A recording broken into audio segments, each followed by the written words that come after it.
Juni tahun lalu, aku terpilih sebagai diaken penyiraman dan bertanggung jawab untuk menyirami para orang percaya baru. Kupikir, Tuhan meninggikanku dengan tugas yang penting, jadi harus kulakukan tugasku dengan baik dan membalas kasih-Nya. Iya benar. Awalnya, aku mengalami banyak kesulitan. Beberapa saudara-saudari sibuk dengan pekerjaan dan tidak menghadiri pertemuan. Beberapa orang ditipu oleh dunia keagamaan dan fitnah PKT dan tak menghadiri pertemuan. Sebagian lainnya pasif dan lemah dan tidak bisa melaksanakan tugasnya. Aku merasakan banyak tekanan saat memikirkannya. Untuk dapat menyirami dengan baik, agar dapat memahami kebenaran dan membangun dasar di jalan yang benar, banyak pekerjaan yang harus dilakukan. Iya Benar. benar. Selama waktu itu aku berdoa mengandalkan Tuhan dan mencari kebenaran untuk menyelesaikan masalah dan kesulitan mereka. Setelah beberapa waktu, kebanyakan dari mereka menghadiri pertemuan dan sebagian belajar arti melaksanakan tugas, jadi mereka mengambil tugas. Ketika aku melihat hasil ini, aku merasa senang. Aku menghargai diriku sendiri. Aku pasti mahir dalam pekerjaan ini. Jika tidak, tak mungkin hasilnya sebaik ini. Setelah itu, saat mendengar saudara-saudari membicarakan keadaan dan kesulitannya, tanpa sadar aku mulai pamer bahwa aku lebih baik dan lebih berpengalaman daripada mereka.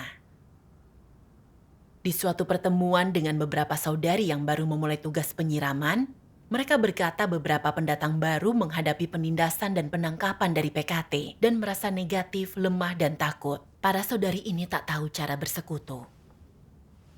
Kupikir, karena aku baru saja menyelesaikan masalah ini dan mencapai beberapa hasil, ini adalah kesempatan untuk memberitahu caraku mempersekutukan kebenaran untuk menyelesaikan ini. Dan memperlihatkan bahwa akulah yang paling memahami kebenaran dan yang paling cakap. Jadi, aku berkata dengan percaya diri. Baru-baru ini aku menyirami saudara-saudari yang berada dalam keadaan yang sama. Aku merasa sangat cemas pada waktu itu. Jadi untuk menyirami mereka, aku mengadakan banyak pertemuan dan membacakan firman Tuhan serta mempersekutukan kebenaran. Aku harus bolak-balik mengendarai sepeda lebih dari 50 kilometer. Setelah menyirami mereka, mereka memperoleh sedikit pengetahuan tentang pekerjaan, kemahakuasaan, dan hikmat Tuhan. Mereka memahami cara Tuhan memakai sinaga merah yang sangat besar sebagai kontras dalam pekerjaannya. Mereka tak lagi merasa dibatasi oleh PKT dan bahkan ingin mengabarkan Injil. Saat aku bersekutu, para saudari memperhatikanku dengan kagum. Aku merasakan kepuasan dan merasa lebih bersemangat.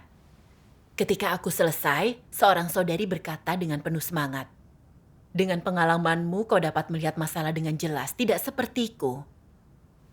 Saudari lainnya berkata dengan iri, "Menyelesaikan masalah ini sangat mudah bagimu. Jika kau punya pengalaman lainnya, silakan bersekutu agar kami dapat belajar darimu."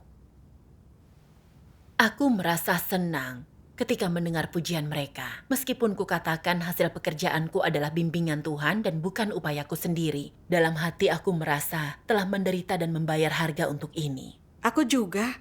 Saat tugasku berhasil, aku menghargai diriku dan suka pamer.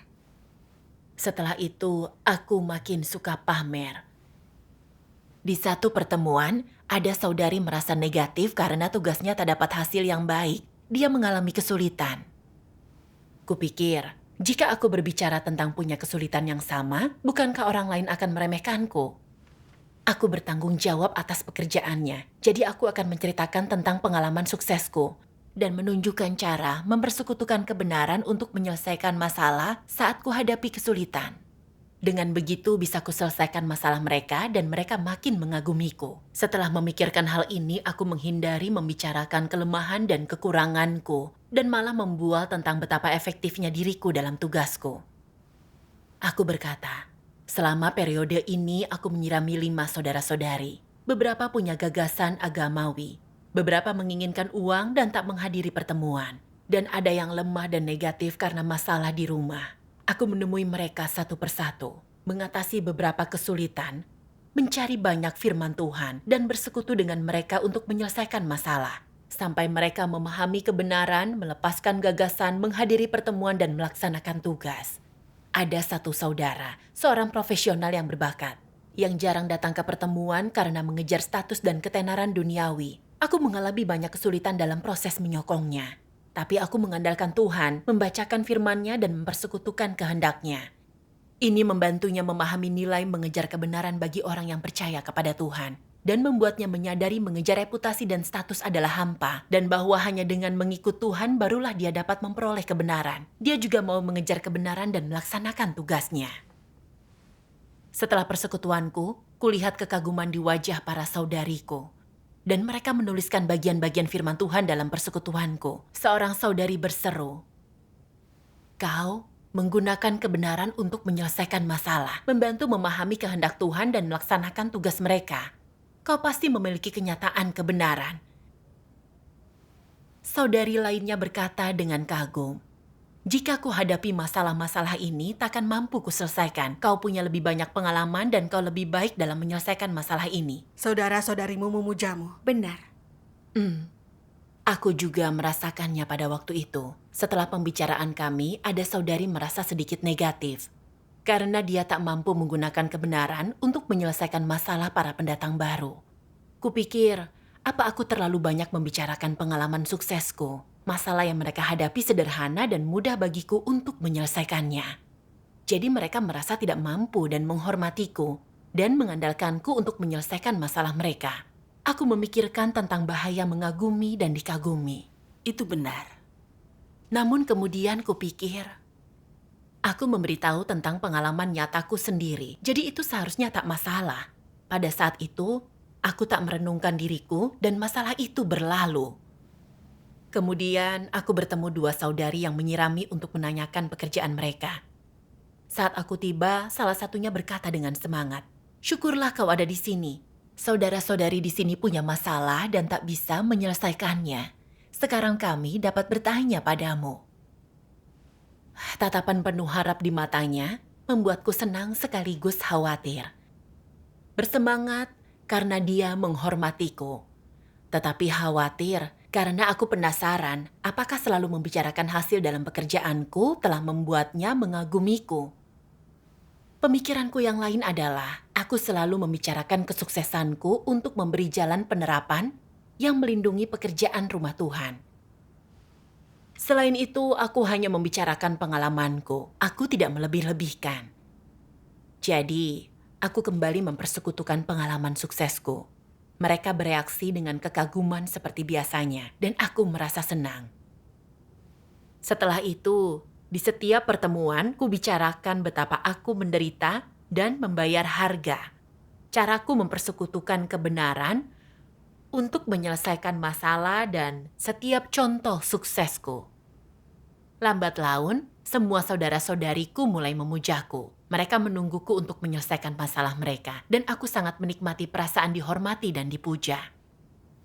Dalam perjalanan pulang dari pertemuan, aku teringat bagaimana ekspresi kekaguman dan penghargaan saudara-saudari dan mau tak mau merasa gembira. Setelah waktu yang singkat dalam tugasku, aku dikagumi dan dibanggakan oleh banyak orang, dan pikiran itu memenuhi motivasi dalam tugas-tugasku. Namun, saat aku tenggelam dalam sukacita karena dipuja, aku menghadapi pemangkasan dan penanganan yang tidak terduga. Suatu hari, pemimpin gereja menemuiku dan berkata, "Ku minta saudara-saudari untuk mengevaluasimu dalam pemilihan gereja ini. Kau suka pamer." Mendengar hal itu, wajahku langsung memerah karena malu. Kupikir, bagaimana mereka bisa berkata aku suka pamer? Apa yang pemimpin pikirkan tentangku? Bagaimana aku menghadapi ini? Aku segera menjelaskan. Kuakui aku cukup congkak dan terkadang tanpa sadar pamer. Tetapi aku tidak pamer dengan sengaja. Aku hanya memberikan penjelasan tentang pengalaman dan pengetahuanku. Pemimpinku melihatku tidak mengenal diriku sendiri dan berkata, "Kau membicarakan pengalamanmu sendiri, tetapi mengapa saudara-saudari mengandalkanmu? Bukannya mengandalkan Tuhan dan mencari kebenaran? Kau berkata tidak sengaja pamer, tapi mengapa kau tak membicarakan kerusakan, kekurangan, kelemahan, atau isi hatimu yang sebenarnya? Kau hanya membicarakan hal baik, bukan kerusakan atau kelemahanmu. Ini memberi kesan kau mengejar kebenaran dan tahu bagaimana mengalaminya. Bukankah itu hanya meninggikan diri dan pamer?" Benar. Aku tak punya jawaban atas penyingkapan dan kritik pemimpinku. Kuingat aku biasanya hanya membicarakan pengalaman suksesku di pertemuan, tapi tak pernah membuka diri tentang penyimpangan dan kegagalanku dalam tugas. Aku sungguh sedang pamer. Memikirkan bagaimana aku telah pamer di depan begitu banyak saudara-saudari dan bagaimana sekarang mereka memandangku, aku merasa sangat malu sehingga ingin bersembunyi ke bawah tanah. Makin kupikirkan, makin aku sedih dan tidak tahan untuk menangis. Aku berdoa di hadapan Tuhan. Ya Tuhan, aku tak mau pamer lagi. Kumohon bimbing aku agar aku bisa merenung dan mengenal diriku. Amin. Amin. Kemudian aku membaca satu bagian firman Tuhan. Meninggikan, memamerkan, bersaksi tentang diri sendiri, berusaha membuat orang lain kagum, umat manusia yang rusak mampu melakukan itu. Inilah reaksi naluriah manusia saat dikuasai oleh natur jahatnya. Dan ini umum dilakukan oleh semua manusia yang rusak. Bagaimana biasanya orang meninggikan diri mereka sendiri? Bagaimana mereka mencapai tujuan ini? Salah satu adalah dengan bersaksi tentang banyaknya penderitaan, pekerjaan, dan upaya keras mereka. Mereka membicarakan hal-hal ini sebagai wujud modal pribadi. Mereka menggunakan hal ini sebagai modal untuk meninggikan diri, untuk memiliki tempat yang lebih tinggi, kokoh, dan stabil dalam pikiran orang, sehingga lebih banyak orang menghargai, mengagumi, menghormati, dan bahkan memuja, mengidolakan, dan mengikuti mereka. Itulah tujuan utamanya. Apakah hal-hal yang mereka lakukan ini, yaitu semua tindakan meninggikan dan bersaksi tentang diri mereka, masuk akal? Tidak. Semua itu di luar cakupan rasionalitas. Mereka tak punya rasa malu. Mereka tanpa malu-malu memberi kesaksian tentang apa yang telah dilakukan bagi Tuhan dan berapa banyak mereka telah menderita bagi Dia. Mereka bahkan memamerkan karunia, talenta, pengalaman, dan keterampilan khusus mereka, atau teknik perilaku dan cara yang cerdas untuk mempermainkan orang. Mereka pamer dan meremehkan orang lain untuk meninggikan dan bersaksi tentang dirinya.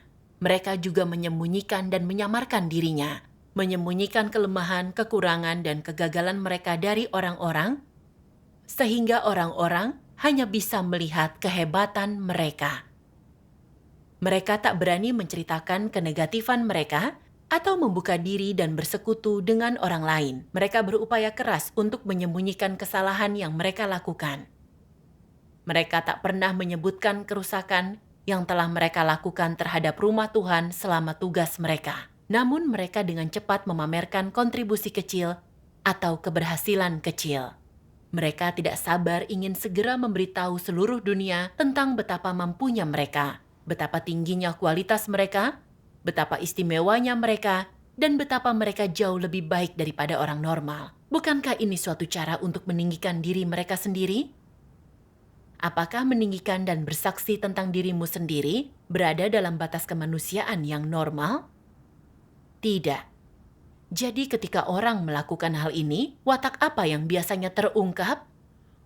Watak congkak adalah salah satu perwujudan utamanya, diikuti dengan kecurangan, melakukan segalanya untuk mendapatkan penghargaan orang lain. Kisah-kisah mereka sepenuhnya tanpa celah. Kata-kata mereka jelas mengandung motivasi dan rencana licik, dan mereka tahu cara untuk menyembunyikan fakta bahwa mereka sedang pamer. Tetapi hasil dari apa yang mereka katakan adalah orang-orang merasa mereka lebih unggul, bahwa tidak ada yang dapat menandingi mereka, bahwa semua orang lain lebih rendah. Dan bukankah hasil ini diperoleh melalui cara-cara licik? Watak apa di balik cara-cara semacam itu? Dan apakah ada unsur-unsur kejahatan? Ini adalah sejenis watak jahat. Amin. Amin. Apa yang firman Tuhan singkapkan menyentuh hatiku. Bukankah perilakuku justru pamer dan bersaksi tentang diri sendiri seperti dalam firman Tuhan? Aku sadar saat melaksanakan tugasku, aku hanya membicarakan penderitaanku dan keberhasilan hasil tugasku. Di pertemuan, saudara-saudariku menyebutkan masalah yang mereka tak tahu cara menyelesaikannya. Tapi aku tidak mempersekutukan kebenaran atau membantu mereka memahami kehendak Tuhan. Sebaliknya, aku bersaksi tentang penderitaan dan kemampuanku sendiri. Aku selalu membicarakan jalan yang telah kutempuh dan harga yang kubayar untuk menyirami orang. Aku tak pernah membicarakan kelemahan atau kekurangan yang kusingkapkan saat mengalami kesulitan. Biasanya aku hanya membicarakan jalan masuk yang positif di pertemuan. Bagaimana aku memikul beban dan memikirkan kehendak Tuhan.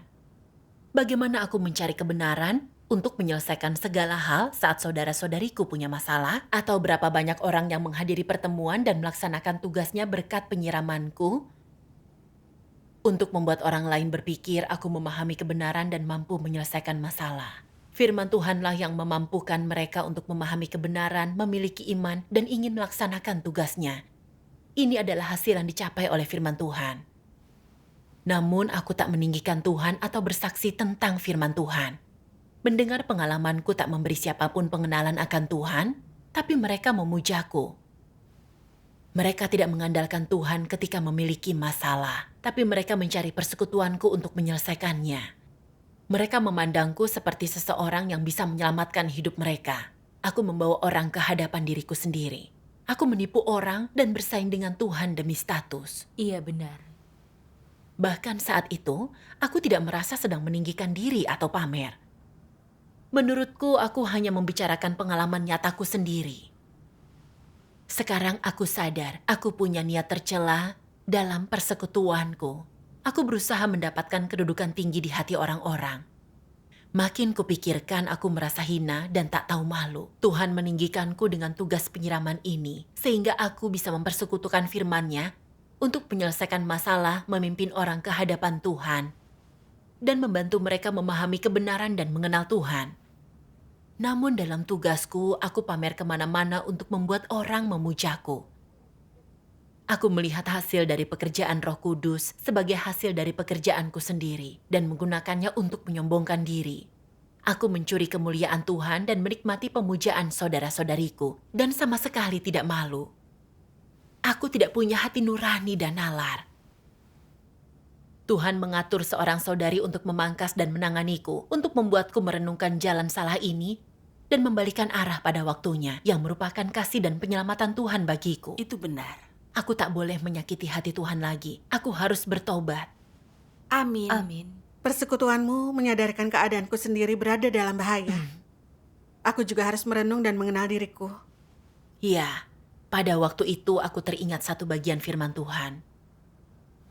Berbagi dan membicarakan pengalaman berarti menyampaikan setiap pemikiran di dalam hatimu, keadaanmu, pengalaman dan pengetahuanmu tentang firman Tuhan, serta watak rusak di dalam dirimu, dan kemudian membiarkan orang lain melihat hal-hal ini, menerima bagian-bagian yang positif, dan mengenali apa yang negatif. Iya benar. Hanya inilah arti berbagi, dan hanya inilah arti berbicara. Amin. Amin.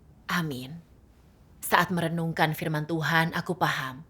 Mempersekutukan pengalaman tak boleh mengandung niat, ambisi, dan hasrat pribadi. Entah positif atau negatif, aku harus selalu membuka diri kepada saudara-saudariku tentang keadaanku yang sebenarnya. Agar mereka dapat menyerap yang positif dan membedakan yang negatif dari pengalamanku. Mereka dapat melihat bahwa aku juga suka memberontak dan rusak, dan mereka tak akan menghormati atau mengagumiku. Dengan begitu, pengalamanku dapat memberi mereka pelajaran dan membantu mereka menghindari jalan yang salah. Itu adalah cara yang baik. Benar. Di pertemuan keesokan harinya, aku mengumpulkan keberanian untuk membicarakan keadaanku. Aku menganalisis dan menyingkapkan bagaimana aku telah pamer agar orang lain menghormatiku, dan bagaimana aku mengenal diriku. Aku merasakan rasa aman dan sukacita yang besar di pertemuan itu. Syukur kepada Tuhan. Menyingkapkan dirimu lewat persekutuan sangat membantu orang-orang. Iya benar. Belakangan, aku mendengar bahwa seorang saudari sangat tertekan. Saat kami berbicara, dia berkata, "Di pertemuan selalu kudengar pengalamanmu dan caramu membantu orang lain secara efektif. Tapi aku tak punya kenyataan kebenaran dan kualitasku rendah. Saat masalah muncul, aku tak mampu menyelesaikannya. Aku tak mampu menangani tugas ini." Mendengar apa yang dia katakan, aku merasa sangat malu. Kupikir, aku secara langsung harus disalahkan atas kenegatifannya. Aku tidak meninggikan Tuhan dalam tugasku. Aku tidak menyelesaikan masalah saudara-saudariku dalam jalan masuk kehidupan. Dan selalu membesar-besarkan dan pamer. Yang membuatnya salah mengira bahwa aku memiliki tingkat pertumbuhan.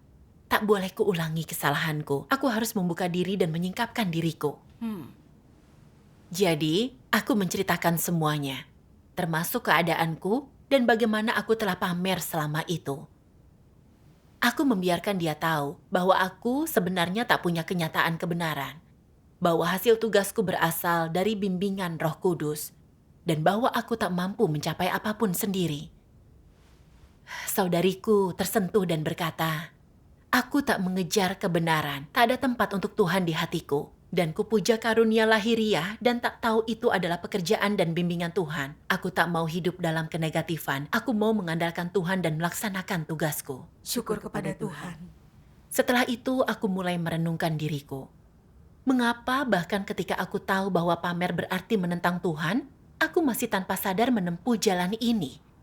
Apa yang sedang terjadi di sini? Kemudian, aku membaca satu bagian firman Tuhan. Ada orang-orang yang secara khusus mengidolakan Paulus. Mereka suka pergi keluar dan berkhotbah dan melakukan pekerjaan, menghadiri pertemuan dan berkhotbah, agar orang-orang mendengarkan mereka, memuja mereka, dan mengerumuni mereka. Mereka suka memiliki status di dalam pikiran orang lain dan citra mereka dihargai. Mari kita menganalisis natur mereka dari perilaku-perilaku ini. Apa natur mereka? Jika mereka sungguh bersikap seperti ini, itu memperlihatkan bahwa mereka congkak dan sombong. Mereka sama sekali tidak menyembah Tuhan. Mereka mencari status yang lebih tinggi dan ingin menguasai orang lain, memiliki mereka, dan memiliki status di pikiran mereka. Ini adalah gambaran klasik dari iblis. Aspek yang menonjol dari natur mereka adalah kecongkakan dan kesombongan, bukan menyembah Tuhan tetapi ingin dipuja. Perilaku semacam itu dapat memberimu pandangan yang sangat jelas akan natur mereka. Iya. Amin. Amin. Dari apa yang disingkapkan firman Tuhan, aku memahami aku suka pamer kepada saudara-saudariku dan membuat mereka mengagumiku karena aku dikendalikan oleh natur congkakku. Dan ini adalah jalan yang menentang Tuhan. Natur congkakku membuatku menghargai diri sendiri, begitu tugasku membuahkan hasil. Di pertemuan, aku selalu melebih-lebihkan dan selalu pamer untuk membuktikan bahwa aku cakap dan membuat orang lain mengagumiku. Kesulitan dalam tugasku membuatku merasa lemah dan menyingkapkan pemberontakan dan kerusakan. Tapi tak pernah kusebutkan agar diriku tampak luar biasa, sehingga orang lain akan makin memujaku. Iya. Saat saudara-saudariku memujiku, aku merasa sangat bahagia, dan aku tanpa tahu malu menikmati pemujaan mereka. Bukankah aku berusaha untuk menjadi raja di hati orang dan bersaing dengan Tuhan demi mendapatkan orang? Iya, benar. Aku teringat betapa Paulus menikmati pertemuan dan khotbah. Bagaimana dia mengklaim hasil dari pekerjaan Roh Kudus sebagai modalnya sendiri, memamerkan dan meninggikan dirinya untuk menipu orang, dan membawa semua orang percaya ke hadapan dirinya. Sehingga bahkan sekarang, 2000 tahun setelahnya, seluruh dunia keagamaan memuja Paulus, memperlakukan perkataan Paulus sebagai firman Tuhan, dan tak punya sedikit pun pengenalan akan Tuhan Yesus. Paulus merasa dirinya benar, dan tak menghargai Tuhan. Dia menempuh jalan antikristus yang menentang Tuhan. Dia mengambil kedudukan Tuhan di hati orang-orang, sangat menyinggung watak benar Tuhan, dan dihukum serta dikutuk oleh Tuhan. Itu benar. Bukankah aku sama dengan Paulus? Aku juga congkak, suka meninggikan diri dan pamer, serta ingin menjadi pusat perhatian. Akibatnya, setelah kinerjaku selama berbulan-bulan, semua orang mengagumiku dan tak ada tempat bagi Tuhan di hati mereka. Saat masalah muncul, alih-alih mencari Tuhan, mereka mencariku. Bukankah aku sedang menentang Tuhan dan merugikan saudara-saudariku? Aku menerima amanat Tuhan, tetapi aku berdiri menentang Tuhan menjadi musuhnya dan menempuh jalan antikristus Paulus dalam menentang Tuhan. Iya, benar. Jika aku tidak bertobat, kesudahanku akan sama seperti Paulus, disingkirkan dan dihukum oleh Tuhan. Baru pada saat itulah aku sadar, aku dikendalikan oleh natur congkakku. Berkali-kali, tanpa tahu malu pamer dan membual tentang diriku sendiri, aku menipu saudara-saudariku. Dan terkadang bahkan punya niat tercela atau menipu untuk pamer. Aku sangat jahat. Aku muak dan membenci diriku sendiri. dan berjanji takkan pernah pamer lagi. Setelah itu, aku menonton video pembacaan firman Tuhan. Tuhan Yang Maha Kuasa berfirman, "Apa pemahamanmu tentang watak Tuhan? Tentang apa yang dimilikinya dan siapa Dia? Apa pemahamanmu tentang otoritasnya, kemahakuasaan dan hikmat-Nya? Adakah yang tahu sudah berapa tahun Tuhan bekerja di antara seluruh umat manusia dan segala sesuatu? Tak seorang pun yang tahu dengan pasti sudah berapa tahun Tuhan bekerja sampai sekarang dan mengelola seluruh umat manusia. Dia tidak melaporkan hal-hal semacam itu kepada manusia. Namun, jika iblis yang melakukan hal ini sebentar saja, akankah dia mengumumkannya? Dia pasti akan mengumumkannya. Iblis ingin memamerkan dirinya sendiri bahwa dia dapat menipu lebih banyak orang dan meminta lebih banyak dari mereka untuk memberinya pujian.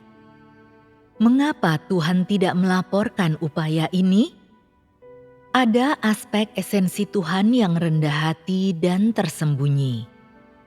Hal-hal apa yang berlawanan dengan kerendahan dan ketersembunyian? Kecongkakan, kelancangan, dan ambisi. Antikristus tidak berbeda dengan iblis. Mereka membanggakan setiap hal kecil yang mereka lakukan di depan semua orang. Mendengar mereka, sepertinya mereka sedang bersaksi tentang Tuhan. Tetapi jika engkau mendengarkan dengan saksama, engkau akan mendapati bahwa mereka tidak sedang bersaksi tentang Tuhan, melainkan sedang pamer, membangun diri mereka sendiri. Motivasi dan esensi di balik apa yang mereka katakan adalah untuk bersaing dengan Tuhan demi mendapatkan umat pilihan Tuhan dan demi status. Tuhan itu rendah hati dan tersembunyi, sedangkan iblis memamerkan dirinya sendiri. Apakah ada perbedaan di antara keduanya? Bisakah iblis digambarkan sebagai makhluk yang rendah hati? Tidak. Dinilai dari natur dan esensinya yang jahat, iblis adalah sampah yang tidak berguna. Akan menjadi luar biasa bagi iblis jika dia tidak memamerkan dirinya sendiri. Bagaimana mungkin iblis disebut makhluk yang rendah hati? Kerendahan mengacu pada Tuhan.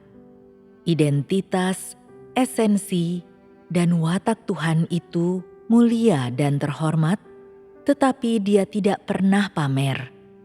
Tuhan itu rendah hati dan tersembunyi.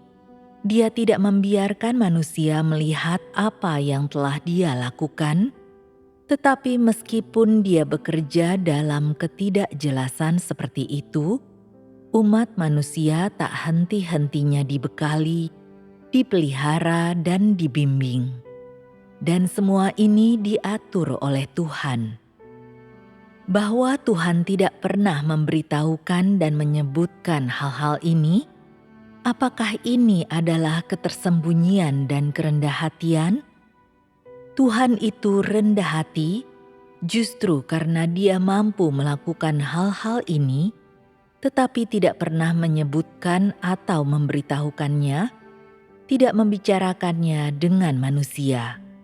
Apa hakmu untuk berbicara tentang kerendahan, padahal engkau tidak mampu melakukan hal-hal semacam itu? Engkau tidak melakukan satupun dari hal-hal tersebut, tetapi bersikeras menuntut pujian untuk itu. Ini disebut bersikap tidak tahu malu. Dalam membimbing umat manusia, Tuhan melakukan pekerjaan yang begitu besar dan Dia memimpin seluruh alam semesta. Otoritas dan kuasanya begitu besar, tetapi dia tidak pernah berkata, "Kemampuanku luar biasa." Dia tetap tersembunyi di antara segala sesuatu, mengendalikan segalanya, memelihara dan membekali umat manusia, memungkinkan seluruh umat manusia untuk terus berlanjut dari generasi ke generasi. Sebagai contoh, lihatlah udara dan sinar matahari, atau semua hal materi yang terlihat yang diperlukan untuk keberadaan manusia. Semuanya mengalir tanpa henti. Bahwa Tuhan membekali manusia, itu tidak diragukan lagi. Jadi, jika iblis melakukan sesuatu yang baik, apakah dia akan diam saja dan membiarkan perbuatannya tersebut tidak dipuji? Tidak akan pernah. Sama seperti beberapa antikristus di gereja yang telah melakukan pekerjaan berbahaya atau pernah melakukan pekerjaan yang merugikan kepentingan diri mereka sendiri, yang bahkan mungkin sampai masuk penjara. Ada juga mereka yang pernah berkontribusi pada satu aspek pekerjaan rumah Tuhan. Mereka tidak pernah melupakan hal-hal ini. Mereka pikir mereka pantas mendapatkan pujian seumur hidup. Mereka pikir itu adalah modal seumur hidup mereka, yang memperlihatkan betapa kecilnya manusia. Manusia itu kecil dan iblis tidak tahu malu. Amin. Amin. Amin. Aku merasa malu saat menonton firman Tuhan ini. Tuhan adalah Sang Pencipta, Dia punya otoritas dan kuasa dan Dia punya status tertinggi. Tuhan secara pribadi berinkarnasi untuk menyelamatkan manusia yang rusak, dan diam-diam Dia mengungkapkan kebenaran untuk menyelamatkan manusia. Tuhan adalah yang tertinggi dan perkasa, tapi Dia tak pernah mengklaim status Tuhan. Dia tak pernah pamer tentang pekerjaan atau penderitaan yang Dia alami untuk menyelamatkan manusia. Sebaliknya, Dia tetap rendah hati dan tersembunyi melakukan pekerjaannya. Ini adalah sesuatu yang tak mampu dilakukan oleh manusia yang rusak. Iya. Saat aku memahami bahwa esensi Tuhan itu kudus dan indah, aku merasa makin malu dengan kecongkakan dan sikap merasa diri benar dan karena memamerkan diriku. Aku adalah orang yang sungguh kotor yang sangat dirusak oleh iblis. Di mata Tuhan, aku tak berarti. Tapi tanpa malu meninggikan diri, pamer dan membuat orang lain memujaku. Aku begitu congkak sehingga kehilangan nalarku dan tak layak hidup di hadapan Tuhan. Dalam rasa maluku aku berdoa, Tuhan, melalui penghakiman dan penyingkapan-Mu, aku telah memahami aku hidup tanpa keserupaan dengan manusia dan tak mau hidup seperti ini lagi. Tuhan, bimbinglah aku untuk menerapkan kebenaran dan bebas dari belenggu dan batasan watak jahatku. Amin. Amin. Setelah itu, bagian firman Tuhan mana yang kau baca? Aku membaca bagian ini. Akan kubacakan.